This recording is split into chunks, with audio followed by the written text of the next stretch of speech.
What is up, everybody, and welcome back to the channel. If you're new here, this is Tattoo Critiques, where we like to talk about tattoos, big, small, from apprentices, tattooers, and collectors. And today is all about apprentice tattoos, and these are generally pretty fun because we get to learn a little bit. So stick around, you're not going to want to miss it.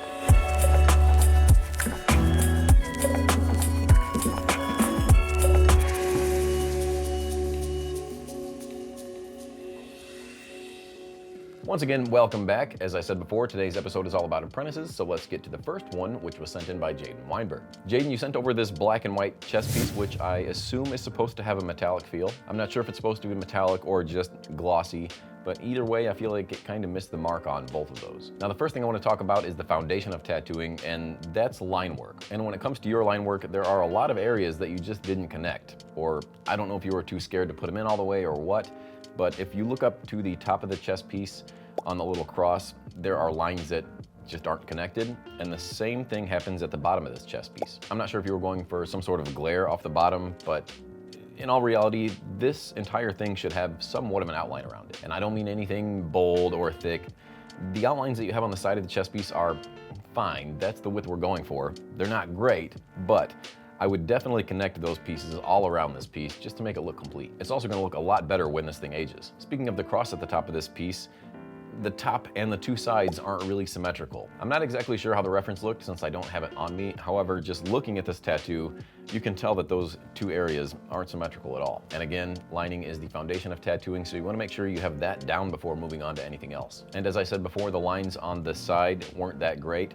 And what I'm talking about is they don't look like one-pass lines. They look like you kind of sketch them in, especially on the left-hand side in the body of that chest piece. To be honest, the more I zoom into this tattoo, the messier it gets. Like, there's a scratchy outline on the outside of this chest piece, but there's not really any lines that are giving this thing shape or form on the inside. Like underneath this round ring, I think there really should be an outline there. And it doesn't have to be a strong outline, just something there to separate that piece from what's below it. And if this was meant to be a metallic chest piece, I really think the shades that you have in here should have been smoothened out a bit more. Like on the right-hand side, we see a lot of those needle marks, which is only gonna give this thing texture when there's not really supposed to be. I don't know if I'm happy or sad that you didn't use whites, because whites are generally used quite a bit in a metallic looking tattoo. However, I'm glad that you didn't use them as a crutch and you tried to fill in all those areas that had shading. This critique isn't meant to be mean or bullying you by any means. I just really want to harp on the importance of the foundations of tattooing. And number one is always line work. This tattoo would look 10 times better if it had a solid gray wash outline around the entire thing.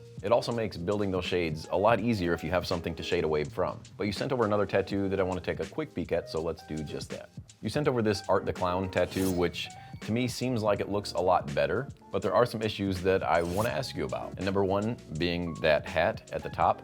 I don't really know what's going on with that little black curvy line at the bottom. It looks like it's part of the hat, but it's ends really weird. It just doesn't make a whole lot of sense to me. The shading in the face is okay. It's not great by any means, but you have only been tattooing for about a year, and I think you said you were 19, so I gotta give you a little slack. However, this is on somebody's body, so I wanna make sure you do the best possible job. I do really like the teeth and the mouth area and the lips. Those look a lot smoother than the rest of the tattoo. Again, I'm not saying the shading in the face is bad by any means. It could be a little smoother, but you'll get there. But something I've harped on in the past a lot is that black shading in the background. I'm not the biggest fan when people just kind of shade this black shape around the entire tattoo without giving it any purpose. It just looks like it was thrown in there to give this tattoo some contrast. And to me, it's a bit lazy. But for the most part, at least you connected all your lines this time. Again, I'm kind of glad you're not using whites because I don't want you to be supported on those, but I would like to see some white in those lips and in the teeth and make it look wet. Just remember to use it sparingly. All right, I did find a reference, so I want to talk about a couple things, and one of them is that nose. The one side of the nose looks very thin, and the other side of the nose looks very bulbous. And when we look at the reference, it does look like he has a fucked up nose, but I think where you slipped up was in how you shaded those areas. Because when you look at the tattoo, it doesn't really look like a shadow on the nose, it just looks like the shadow of the nose, if that makes sense. Like, I think this entire area right here could have been shaded almost the same shade, and then just underneath this nostril, just a little bit darker. Don't shade up from the nostril, shade down away from the nostril, and I think it would have made that nostril look a little bit thicker, but still fucked up. And that's not your fault, that's just the way it is. And one other thing that I think would have given this tattoo a lot more contrast is the shading in the mouth. You can only see the left side of his mouth and teeth on the reference, whereas you can see all the teeth in the tattoo. I think just doing a little wash of some black on that right side would have really given that mouth some more depth. Also, these shadows in the cheek on the right side of the face, Art's left side, it looks like you went a little heavy there and it almost looks like divots rather than shadows. So I think just having a little more control in how dark you go in those areas would make a huge difference. And since I did talk about the hat earlier, how it didn't make a lot of sense, this is kind of what me and Jeff thought it was. It was supposed to be a drop shadow, but it looks like you connected the shadow to the brim of the hat. So it just looks like a little dangler. I think you just went a little too far with the shadow. It should definitely have some space in between the brim of that hat and the head, but it's there now. And one more thing, it's not too big of a deal, but if you look at the reference, the demeanor that Art has, how he has his head cocked back a little bit, is almost playful. Whereas if you look at the tattoo, the head is tilted forward, and I'm assuming that's because you wanted it to fit the leg a little bit better, but it just gives it a more creepy vibe. And I don't necessarily know if that's the right move, because Art is creepy, but he is very playful. So you just got to pay attention to how you apply your stencils while looking at the reference to make sure that they have the same feeling. But anyway, thank you so much, Jaden, for sending those over and allowing me to take a peek. On to the next one. And this one was sent in by Ben McKee. And Ben, you sent over this, what I'm assuming is some sort of anime tattoo. I really need to watch more animes. And Ben, I really like this tattoo, especially for an apprentice. I think the saturation that you have in here, especially in that yellow shirt, is pretty bulletproof. And I love the contrast between the light sandy color and the dark sandy color. There's enough there to give you the feeling that that shirt is wrinkled. And the same thing with the dark greens and light greens on the outside of the shirt and the headband. I think that's something that a lot of artists struggle with, not even just apprentices, is having the right contrast in colors in their tattoos. For example, I know it's little, but it makes a huge difference, is the little bit of black or dark green that you have where it meets that light green and then fades back to a medium green. Like I said, it just makes a huge difference when you have those darker colors next to those lighter colors. And you don't have to have that black color all the way through that headband. Again, I really like how you faded it to that medium green, keeping it looking green, but it just looks really nice. The saturation in the face could be a little bit better. It's not bad, and I know using skin tone can be difficult, so I'll give you a pass there. And one other thing that I really like about this tattoo is the line weights. How you have this really strong, bold outline around that front hand to make it look like it's coming out at you, and the rest of these lines are a lot thinner, just keeping the overall tattoo really interesting. One thing that I would like to see done maybe a little bit differently, and maybe I'm wrong, is the white in the taupe. I think since you have these almost black blues in the bottom of this lettering, you could probably just go with an extremely light blue rather than the white, just to give it a nice gradient overall. The white's not bad by any means. It just doesn't have as much of a pop as it could if it were like a Tiffany blue or something just a bit lighter than what's there. And I'm not sure about this line that's going through the O, if that's a creative thought or what that was, or a mistake, but since it's not really anywhere else in the lettering, it just kind of feels like a mistake. Maybe some background color, like some magentas, might make this thing pop even more, but as it sits, it's a pretty solid tattoo, my dude. So thank you, Ben, for sending that over. Let's get to the next one.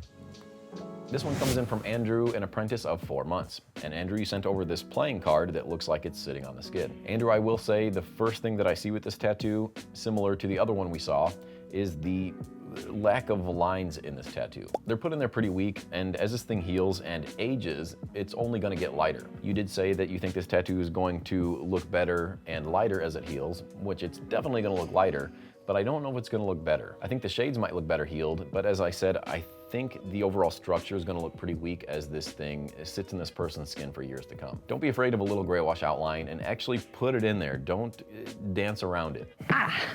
The shading at the top where the card kind of bends over, it does look a little spotty. That's not really how cards look. I think that should be a lot smoother up there. And even if you do use stipple shading, there's a way to make something look smooth and not choppy, which is something that I could say about most of your stippling. I appreciate the effort, but there's a way to apply it to make it look even and consistent all the way across. You have to keep the same hand movement and the same speed throughout the entire thing. Otherwise, it's just gonna look unintentional. The shadow's a nice touch, but I do think you went a little bit overboard on how dark it is. The farther away the shadow is from the card, the softer it's gonna be. So you can have those almost solid blacks near the edge of the card, but as that shadow dissipates, you want to really lift up on that and do just a few drops black and mag shade that stuff out to where it almost disappears into the skin. But overall, cool concept. I just think similar to the other tattoo we saw, you really need to work on your foundational skills. But thank you, Andrew, for sending that over, and good luck on the rest of your apprenticeship. This one comes in from Mollie, an apprentice of about a year. Mollie, you did send over a few tattoos, but there is one in specific that I want to talk about, not only because you want to focus in color realism, but I think there's a lot I can help you with this one. You also mentioned in your email that being in a small southern town, you get stuck doing a lot of walk-in style tattoos, but honestly, I think that's great because, as we talked about earlier in this episode, I think it's important to build a solid I think it's really important to build a solid foundation, and there's no better way to do that than walk-ins every day. So let's talk about these grapes, since this is something you want to specialize in the future. The first thing I will say is there is zero black in this entire tattoo, and I'm not talking about solid black either. Any sort of dark shading is only going to make this tattoo look that much more realistic, especially in all these little shadowy areas where grapes are sitting on top of one another. It can't hurt to throw in some black shading before you get to any color. You almost want to make this tattoo look like a finished black and white tattoo before adding any color. It would also really help the shape and form of each of these grapes, and again, it's just gonna make this thing pop overall. When it comes to that leaf, I think it would have been nice to see some sort of black outline, and whether that be solid black or a gray wash outline, I think it would look a lot better than the green outline you have here. Nothing heals better than black ink. So as this tattoo ages, this green outline is only gonna get blurrier and blurrier, and there's not really gonna be anything there to hold it together. And again, having black in your tattoo, whether it be an outline or shading, or both, is only gonna give this thing that much more pop. I can't reiterate it enough. Please put black into your tattoos, and not just you, but every apprentice listening. I know what I'm talking about, okay?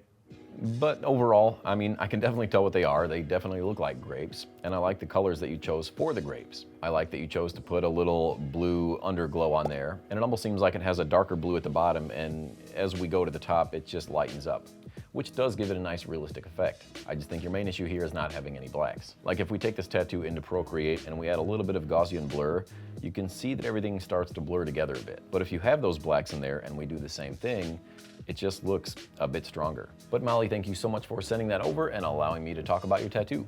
Let's see what's next. All right, this one comes from Quincy out of Ohio, and Quincy, you've been apprenticing for about 5 to 6 months. Quincy, you sent over this, again, what I assume to be a metallic style black and white tattoo of a fortune cookie. And I don't know if this is just an apprentice thing or what, but I can't really tell if these are supposed to look metallic or it's just the way they were shaded. But either way, it just didn't sell what you were trying to convey. Now, the first thing I would have done with this tattoo is make it a lot bigger. You left this client with some really awkward space around this tattoo, and this thing just looks like an M&M's Mini. Fill up that entire space. You can make this thing nearly double the size, and it would give you a lot more room to add these little details and highlights and fun things. Now, the other thing I'm gonna say about this tattoo is the same thing I said about the chest piece and the card, is the way that you guys are not applying lines the correct way kind of worries me a bit. If you look at the top of the fortune cookie and onto the paper that's coming out, these lines just disappear. They're not just gonna show up to the party later. If they're not there, it's only gonna lighten up and it's gonna be a lot more noticeable. It's not luck, it's facts. Also, the drop shadow on this thing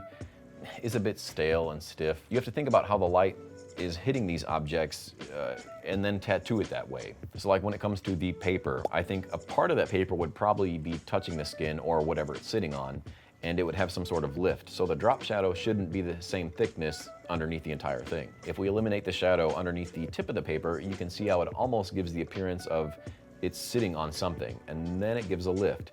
And then similar to that last tattoo, you want to fade away from that shadow the further it gets from the paper. You also have to smoothen out those shades on the fortune cookie itself. Try not to rely on the stipple work or whatever you are trying to put in this tattoo because it's just not working. Get used to bug pin mags when it comes to black and white work, and take your time and get these things super smooth, especially if you were going for metallic. The white does seem like it's been put in pretty haphazardly. Like if we look at the bottom of the fortune cookie, there's like 2 white lines running on top of each other, which to me seems like a mistake. And I'm not sure how this reference looked, so I would like to take a peek and see, but I don't think these white glares would be running everywhere, like on the right side, the bottom side, the inside, the top side. We want to give this thing some dynamic lighting, so you want to be really particular with where you put those whites. But again, similar to what I told the other apprentices, is you have to work work on your foundational skills. Work on your outlines, whether they're bold, thin, gray wash or not. You gotta get your outlines down before moving on to shading or coloring, especially if it's supposed to be a metallic tattoo, which is pretty advanced if you ask me. Don't try to bite off more than you can chew. Get down your foundational skills first and move along from there, because chances are you're gonna look back at this tattoo in 10 years and be like, what the f did I do? But thank you so much, Quincy, for sending that over. All right, that's gonna be it for the critiques, but I do have to share with you my favorite tattoo of the episode. And this was probably the only solid looking tattoo in the entire episode, which was sent in by Ben McKee with this anime tattoo. This thing has all the right elements to make a solid tattoo, and this is something that your everyday tattooer should be able to make outside of their apprenticeship. It's got solid lines, it's got different line weight, which is great to see, great contrast, and superb saturation. So if I didn't give it to Ben, I would just be flat out wrong. You can really tell that this is somebody that didn't rush the process and had their foundational skills completely dialed in. Tattooing is a game about patience. You gotta be patient, you can't rush through these things, and when you are patient, you get great results like this. So congratulations, Ben, on being my favorite this week. All right, and before I let you guys go, you know I gotta give a shout out to a featured artist who I think you should all be following. And this week, it's none other than Ink Master alumni Katie McGowan out of Little Rock, Arkansas. I think Katie is an absolute perfect example of what I mean by foundational skills. Her lines are rock solid, and they all connect. Her saturation is perfect, and she doesn't overdo it when it comes to the whites. She only puts them where it's needed. With these skills, you can do whatever you want when it comes to tattooing, or whatever style you desire. It all comes back to foundational skills. And Katie really is a great example of just that. She's the kind of tattooer where if you see one of her pieces, you know it came from her. She really takes a lot of pride in her work, so do yourself a favor, head on over to her page, give her a follow, and let her know I sent you. All right, that's gonna put a bow on this episode, but as always, please don't forget to subscribe. It does help the channel out more than you know. Like this video, share it with your friends, and until next time, I'll see you guys next week.